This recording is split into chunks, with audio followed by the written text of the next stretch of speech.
사랑하는 독자 여러분, 안녕하세요. 유나의 달콤한 이야기에 오신 것을 환영합니다. 이 이야기를 즐겁게 들어주셨으면 하고 좋아요와 구독도 잊지 말아주세요.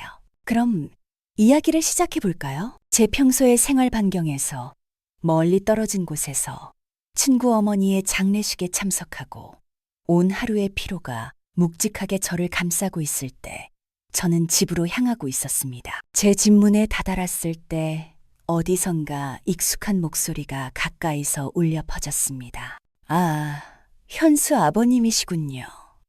저는 몸을 돌려 바로 위층에 거주하시는 은숙 할머님과 마주했습니다. 그녀는 온화하고 빛나는 미소로 저를 바라보았습니다.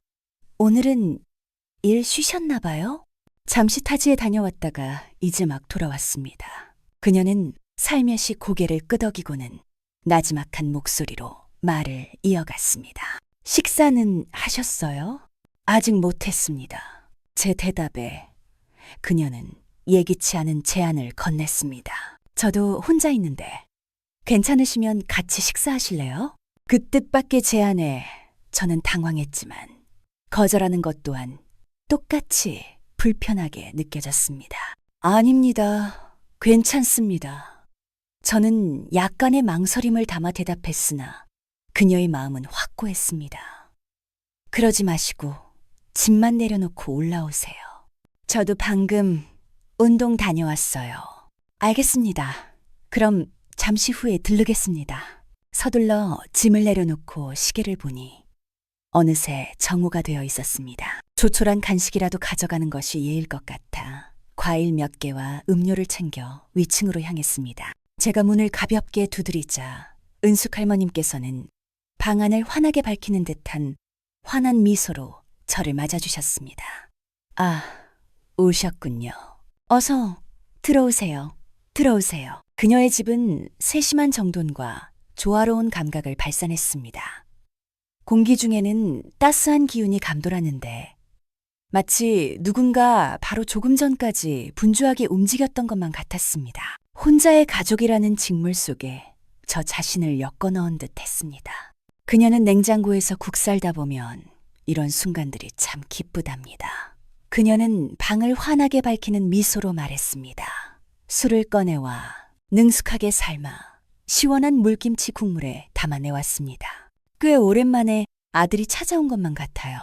그녀의 말은 제 안에서도 낯선 감각 소박할지 몰라도 이것 자체로 기분 좋은 별미 아니겠어요? 제가 국수 한 입을 일깨웠습니다. 찰나의 순간이었지만 저는 진정으로 타인의 가족이라는 직물 속에 맛보았을 때 예상치 못한 맛의 물결이 저를 휩쓸었습니다. 그녀의 꾸밈 없는 저 자신을 엮어 넣은 듯한 기분이 들었습니다. 그녀는 냉장고에서 국수를 꺼내와 요리는 온기와 사랑을 발산했습니다. 설거지를 마친 후 그녀는 시원한 커피를 능숙하게 삶아 시원한 물김치 국물에 담아내왔습니다. 소박할 준비했고 저희는 서로 마주 앉아 다채로운 주제에 대한 즐거운 대화를 나누었습니다. 그지 몰라도 이런 것 자체로도 즐거운 별미 아니겠어요? 제가 국수 한 입을 음료는 지난 10년간 과부로 살아온 그녀의 삶의 이야기를 제게 들려주었습니다. 미하자 예상치 못한 맛의 물결이 저를 휩쓸었습니다.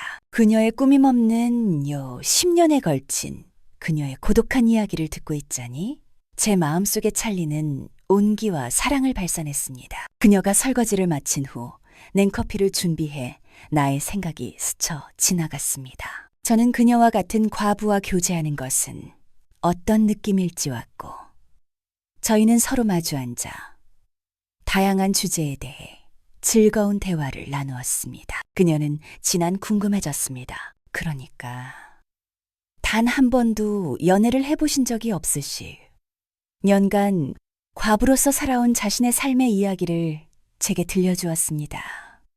10년에 걸시다는 건가요? 그녀는 살짝 고개를 갸웃하며 부드러운 미친 그녀의 고독한 이야기를 듣고 있자니 제 마음속에 찰나의 생각이 스쳐 지나갔소를 지었습니다. 연애라니 제가 그런 생각을 할 나이인지 모르겠네요. 마지막으로 생각했습니다. 저는 그녀와 같은 과부와 연애를 하면 어떤 기분일지 궁금해졌습니다. 그럼 정말로 단 한 번도 연애를 해보지 않으셨단 말인가요? 그 본지가 영겁의 시간처럼 느껴지는군요. 저는 더 이상 모호함의 여지를 남기지 않는 직년엔 고개를 살짝 기울이며 부드러운 미소를 지었습니다. 연애라. 제가 설적인 질문을 던졌습니다. 은숙 할머님, 남자를 만나고 싶은 마음은 없으신가요? 그녀의 미소가 사라지고 그녀는 제게 시선을 고정했습니다. 그녀는 그런 생각을 마음에 품을 나이인지 모르겠네요. 마지막으로 생각해 본 지가 영원처럼 느껴집 흔들림 없는 목소리로 물었습니다.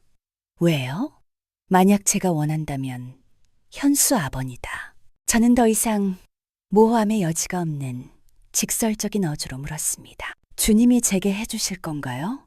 그 순간 장난스러운 농담으로 던졌던 질문이 예상현 할머님, 남자를 만나보고 싶다는 생각은 없으신가요? 그녀의 믿지 못한 방향으로 틀어졌습니다. 제 대답을 만들기 전 잠시 망설임의 순간이 머물렀습니다. 만약 할머님께서 진심으로 원하신다면 저도 그리할 수 있겠지요. 그녀는 한참 동안이나 마음껏 웃었고 잠시 후 진지한 태도로 돌변하여 물었습니다. 만약 제가 진심으로 연애하고 싶다는 소망을 표현한다면 저를 위해 진심으로 그렇게 해주실 수 있겠어요? 순식간에 방 안은 기묘한 긴장감으로 감싸였습니다. 그녀의 질문은 장난스러운 농담 속에 진심의 기류가 섞여 있어 저를 당황하게 만들었습니다. 할머님의 의도가 진심이시라면 저희도 한번 기회를 주는 것을 고려해 볼 수 있겠지요. 그제야 그녀의 얼굴에 환한 미소가 번졌고 그녀는 짓궂게 말했습니다. 에이, 현수 아버님도 참 제 나이를 생각해 보세요. 우리가 연애를 시작한다면 사람들이 뭐라고 생각하겠어요? 그녀와의 대화를 마치고 집으로 돌아오는 길, 제 생각들은 혼란스러운 춤을 추듯 소용돌이쳤습니다. 만약 그녀와 제가 낭만적인 여정을 함께 시작한다면 그것은 어떤 모습일까? 우리 주변 사람들은 어떻게 생각할까? 하지만 다른 모든 것을 압도하는 것은 제가 이 관계를 마땅히 받아야 할 진지함으로 진정으로 대할 수 있을지에 대한 절박한 질문이었습니다. 이 질문은 제 생각 속에 머물며 사라지기를 거부했습니다. 안녕하세요.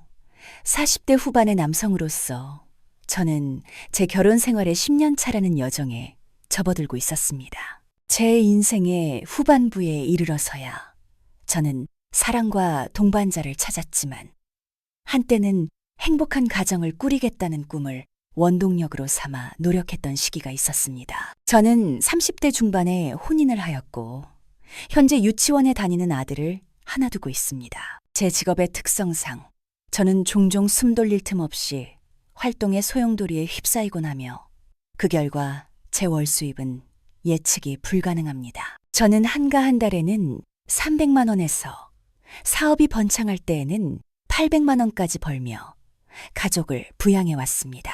저는 타인의 도움 없이 오직 저 자신의 노력만으로 제 명의의 40평 빌라를 소유하게 된 것에 큰 자부심을 느낍니다. 저희가 혼인 서약을 나눈 후 아내는 직장 생활의 피로를 호소하며 가정주부로 집에 머물고 싶다는 소망을 밝혔습니다. 저는 그녀가 그 길을 가도록 격려했습니다. 총각 시절 내내 저는 꾸준히 저축을 해왔고 제 봉급이 많지는 않았지만 저희 새로운 가족이 어떠한 부족함 없이 지내기에는 충분했습니다. 저는 아내의 소망을 들어주는 데 있어 별다른 망설임이 없었습니다. 제 아내는 저보다 5살이 어렸습니다. 저희의 인연은 친구의 결혼 피로연에서 처음 시작되었고 그곳에서 저는 그녀의 젊고 눈부신 아름다움에 즉시 매료되었습니다. 1년간의 연애 끝에 저희는 혼인서약을 나누었습니다. 저희가 결혼이라는 여정을 시작하며 저는 그녀에게 맹세했습니다. 만약 그녀가 제 아내가 되기를 선택한다면 그녀의 손에 물 한 방울 묻지 않게 하겠노라고. 저는 온 마음을 다해 그 약속을 지키기 위해 헌신했습니다. 저희의 결합이 시작된 바로 그 순간부터 저는 제 아내를 마치 왕족처럼 대하며 소중히 여겼습니다. 긴 하루의 일과가 끝난 후의 피곤함 속에서도 육가와 집안일의 무게는 온전히 제 어깨 위로 떨어졌습니다. 역경 속에서도 저는 꿋꿋이 버티며 그 무게를 홀로 감당했습니다. 단 한순간이라도 제 아내를 어떤 고난이나 불만으로부터 보호하고 싶다는 열망이 제 행동의 원동력이었습니다. 제 눈에 그녀는 저와 놀랍도록 닮은 사랑스러운 아들을 선물해준 무한한 감사의 원천이었습니다. 저는 그녀의 마음속에서 춤추는 모든 소망을 들어주고 싶었습니다. 평일 동안 제 하루는 보통 오전 9시에 시작되어 저녁 7시에 집으로 돌아왔습니다. 일이 분주한 날에는 귀가 시간이 종종 밤 10시를 훌쩍 넘기곤 했습니다. 제 직업은 높은 긴장감으로 가득하며 매일 12시간 이상 고된 노동을 한 후 몸을 씻고 나오는 순간 온종일의 피로가 저를 덮쳐 눈꺼풀이 무거워지곤 했습니다. 그런 상태의 저를 볼 때마다 아내는 종종 자신의 불만을 표하곤 했습니다. 그녀는 우리가 함께하는 시간을 갈망했지만 저는 그녀의 기대를 채워줄 수 없었습니다. 어느 날 아내는 온종일 집에만 있는 단조로움에 지쳤음을 토로하며 새로운 취미를 시작하고 싶다는 소망을 밝혔습니다. 저는 진심으로 동의하며 열렬한 지지를 보냈습니다. 아내는 평소 손재주가 좋다는 칭찬을 자주 받았으며 액세서리나 아기자기한 소품에 깊은 관심이 있었습니다. 며칠간 인터넷을 샅샅이 뒤진 끝에 그녀는 우리 집에서 차로 약 30분 거리에 있는 가죽 공방을 발견했습니다. 그녀는 그곳에서 일주일에 3번, 각 2시간씩 배움의 여정을 시작했습니다. 아내는 공방에 몰두하며 자신의 열정을 쏟아부었고 새로운 기쁨을 발견했습니다. 저는 그녀가 자신의 열정에 몰두하며 활기가 피어나는 모습을 보는 것이 기뻤고 그녀의 결정을 온 마음으로 지지했습니다. 어느 저녁 아내는 공방 회식에 참석해야 한다고 알렸고 그날을 위해 우아하게 차려입고 저녁 7시에 집을 나섰습니다. 그녀는 새벽 3시가 훌쩍 넘어 만취한 채로 비틀거리며 문을 들어섰습니다. 술에 취해 누워있던 아내가 낯선 남자의 이름을 속삭였고 바로 그 순간 등골을 타고 차가운 전율이 흘렀습니다. 아내가 잠든 사이 저는 호기심에 이끌려 그녀의 휴대폰으로 향했습니다. 그 안에는 제가 받아들이고 싶지 않았던 진실들이 담겨 있었습니다. 제 아내는 가죽 공방의 주인과 부적절한 관계에 얽혀 있었습니다. 공방의 주인은 제 아내와 동갑인 남자였고 그들 사이에 오고 간 대화는 애정 어린 농담과 그들의 만남의 흔적을 암시하는 내용으로 가득 차 있었습니다. 저는 영원처럼 느껴지는 시간 동안 멍한 상태로 머물다가 마침내 아내를 깨워 그녀와 마주할 용기를 냈습니다.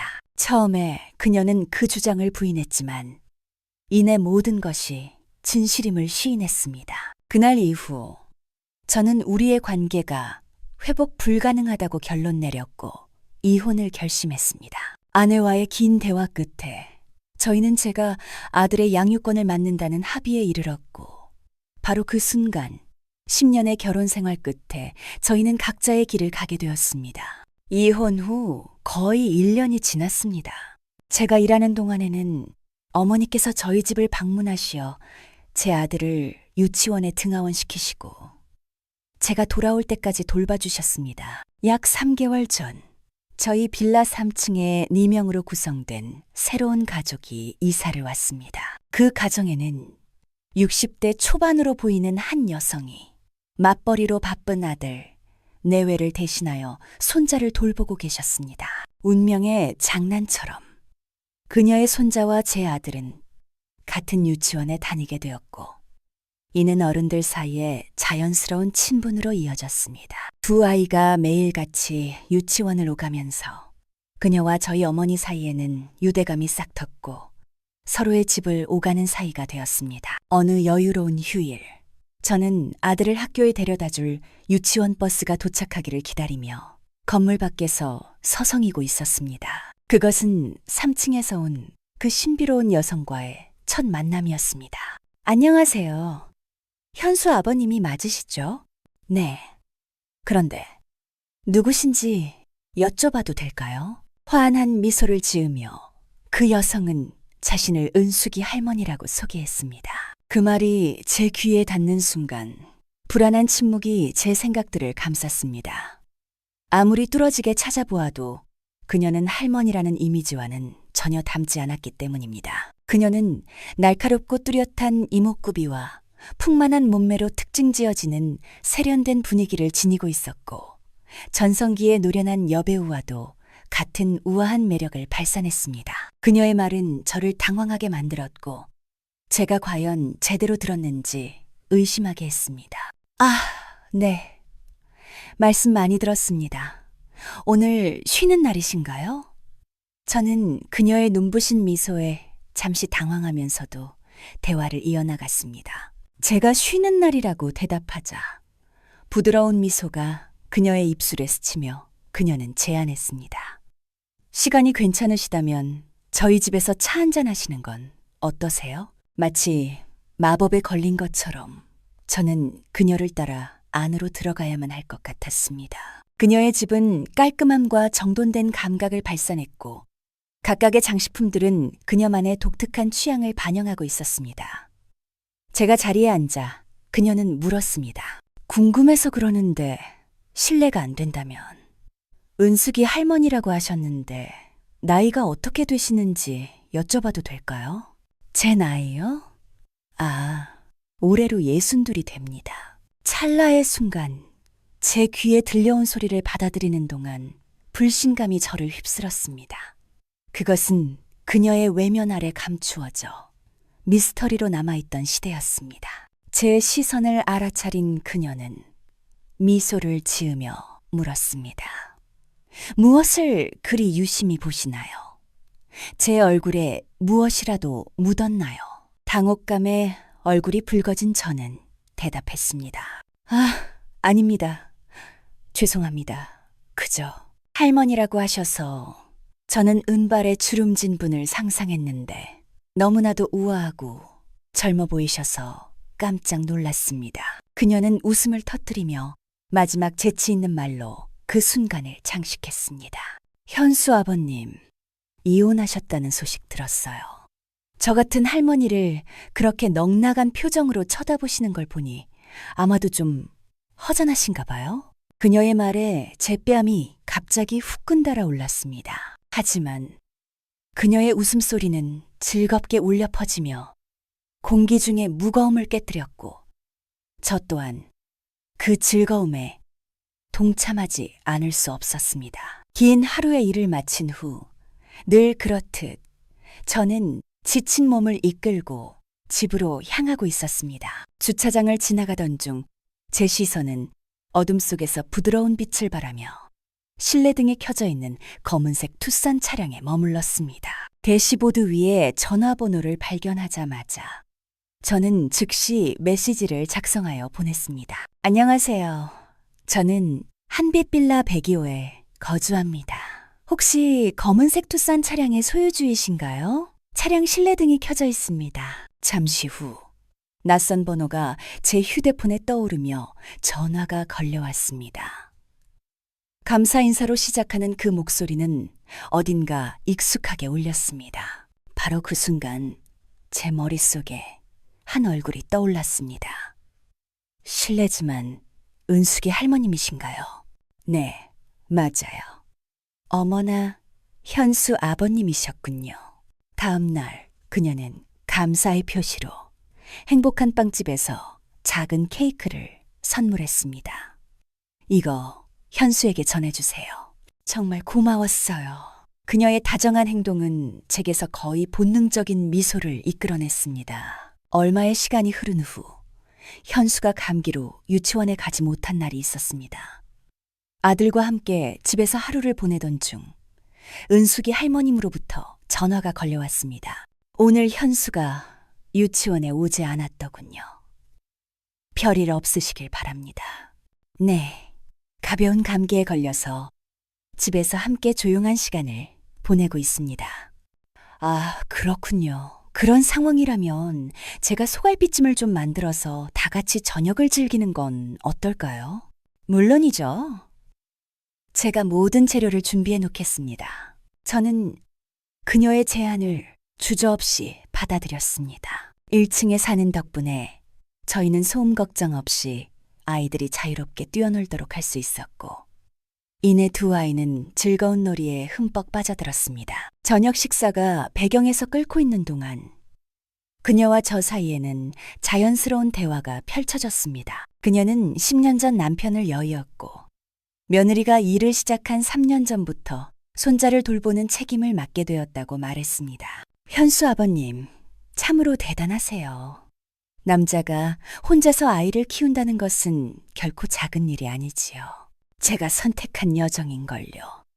달리 무슨 할 말이 있겠습니까? 1년 넘게 홀로 지내셨으니 이제 슬슬 연애의 세계로 나아가실 때가 된 것 같네요. 연애를 할 때란 말입니까? 물론 하고 싶지요. 하지만 저는 자연스러운 만남을 선호하는 사람이라서요. 그렇다면 그리 간단한 일은 아니겠군요. 알고 있습니다. 직장과 집을 오가는 일상은 사회적 만남의 여지를 거의 남기지 않으니까요. 그건 그렇고 은숙 할머님께서 저보다 더 외로우실 것 같은데요. 어머, 그래요? 그렇게 말씀하시니 재미있네요. 저는 수년간의 고독에 익숙해졌답니다. 제 남편이 이 세상을 떠난 후로 단 한 번도 다른 남자를 만난 적이 없어요. 남자의 본질이란 것이 이제는 제게 아득한 기억처럼 느껴지는군요. 그녀가 고독 속에서 보낸 10년에 대해 이야기할 때 슬픔의 아픔이 제 마음을 사로잡았습니다. 그것을 생각하는 것만으로도 슬픔과 안타까움의 물결이 밀려옵니다. 왜 고독을 선택하셨나요? 동반자를 찾고 자신만의 순간들을 만들어내며 기쁨을 받아들이셨어야죠. 그게 정말 그리 간단한 일일까요? 나이가 들면 삶은 종종 우리의 바람과는 다른 방향으로 흘러가곤 한답니다. 그녀가 말을 마치자마자 저는 장난기 어린 어조로 말을 거들었습니다. 지금도 연애의 세계를 탐험하기에 늦지 않으셨어요. 할머님 정도의 분이라면 40대 총각 정도는 수월하게 만나실 수 있을 텐데요. 제가 40대 남자와 함께라니 참 재미있는 생각이네요. 하지만 저는 60이 넘었습니다. 어디서부터 동반자를 찾아야 할까요? 제 시간이 다가올 때까지 이 길을 계속 가야겠지요. 그녀의 말에 저는 장난기 섞인 어조로 대답했습니다. 올해 62이 되신다고 하셨죠? 그리고 저는 46이니 정확히 17살 차이네요. 먼 곳에서 찾지 마시고 저와 한번 만나보시는 건 어떠세요? 네? 그녀는 웃음을 터뜨리며 외쳤습니다. 어떻게 생각하세요? 요즘 젊은이들이 하는 것처럼 비밀 연애를 한번 해보실 생각은 없으신가요? 바로 그 순간 그녀의 뺨은 선명한 진홍빛으로 물드는 듯 했습니다. 단순한 농담으로 시작되었던 것이 점차 분위기를 기묘한 것으로 바꾸어 놓았습니다. 그날 저녁 시계가 9시를 조금 넘겼을 때 은숙이 할머님으로부터 메시지가 도착했습니다. 현수 아버님은 무얼 하고 계신가요? 잠깐 동안 저는 혼란에 빠졌지만 이어지는 메시지가 제 이해를 도왔습니다. 지금 빌라 주차장에 있습니다. 잠시 나와서 술 한잔 함께 하시겠어요? 알고 보니 그녀는 아이 양육 문제를 두고 며느리와 열띤 논쟁을 벌였다고 했습니다. 그녀의 목소리와 메시지에는 슬픔의 기색이 배어 있었습니다. 저는 실내에 갇혀 있기보다는 잠시라도 밖으로 나가 그녀의 이야기를 들어주는 것이 더 낫겠다고 생각했고, 그리하여 그녀를 만나러 나섰습니다. 빌라 앞에 자리한 작고 아늑한 포장마차에서 저희는 오돌뼈의 매운맛과 소주잔을 사이에 두고 서로 마주 앉았습니다. 그녀가 한 잔 한 잔 비워낼수록 그녀의 마음의 벽이 허물어지기 시작했고, 그녀는 더 많은 생각들을 털어놓았습니다. 지난 10년간 여자 혼자 이 세상에서 아들을 키우며 저를 감싸왔던 고독의 깊이를 당신은 헤아릴 수 없을 겁니다. 수많은 어려움 속에서 제가 키워낸 아들이 흔들림 없이 아내의 편에 서는 것만 같아 참으로 가슴이 아픕니다. 어떤 상황에서든 그는 그녀가 옳다고 주장합니다. 자식 키워봐야 아무 소용없다는 격언이 괜히 있는 게 아니겠지요. 동의하지 않으세요? 격정의 급류와 함께 그녀는 며느리와 아들에 대해 열변을 토하며 자신의 울분을 터뜨렸습니다. 저는 그저 침묵 속에서 고개를 끄덕이며 그녀의 말을 경청할 뿐이었습니다. 밤이 깊어지고 술잔이 계속 오가자 장밋빛 홍조가 그녀의 뺨 위로 번졌습니다. 긴 대화 끝에 그녀는 침묵에 잠기더니 제 시선을 똑바로 마주하고 질문을 던졌습니다. 아까 하셨던 말씀을 떠올리지 않을 수 없네요. 우리 사이에 비밀 연애가 가능할지에 대한 그 이야기 말이에요. 진심이셨나요? 저는 손에 잔을 든 채 잠시 멈추었습니다. 그녀의 시선은 진정으로 마음을 사로잡는 진지함을 담고 있었습니다. 이것이 가볍게 넘길 사안이 아님을 깨달은 저는 진심으로 대답하기로 마음먹었습니다. 만약 제가 진심을 표현한다면 저와 만나는 것을 고려하시겠습니까? 짧은 침묵 후 그녀의 표정은 환한 미소로 변했고 그녀는 선언했습니다. 만약 진심이시라면 오늘부터 우리의 연애라는 여정을 시작하도록 해요. 그녀의 얼굴에 피어난 미소는 그녀가 이전에 지었던 어떤 미소와도 다른 독특한 광채를 발산했습니다. 바로 그 순간 저는 이것이 단순한 농담으로 치부될 문제가 아님을 직감했습니다. 그 운명적인 밤, 우리의 관계는 그렇게 시작되었습니다. 그것은 의심의 여지 없이 은밀한 만남이었습니다. 저희는 이 비밀을 모든 이에게, 심지어 가장 가까운 이들에게조차 숨기기로 맹세했습니다. 나이 차이라는 현실이 크게 다가왔고 그녀의 상황 또한 복잡했기에 저희는 우리의 관계를 외부 세계로부터 감추는 것이 현명하다고 믿었습니다. 은숙이 할머님은 오랜 기간 고독의 폭풍우를 견뎌온 분이셨습니다. 그녀의 그늘진 모습을 보면서 저는 그녀의 존재에 단 한 줌의 빛이라도 더할 수 있기를 바라는 제 자신을 발견했습니다. 하지만 우리의 관계가 펼쳐지기 시작하자 그것은 제 거친 기대를 뛰어넘는 강렬함과 설렘으로 가득 차 있었습니다. 그리고 이것이 오늘의 이야기입니다. 여러분의 모든 좋아요와 구독을 통한 지지는 저에게 가장 큰 동기부여가 됩니다. 진심으로 감사드리며 좋은 하루 보내시길 바랍니다.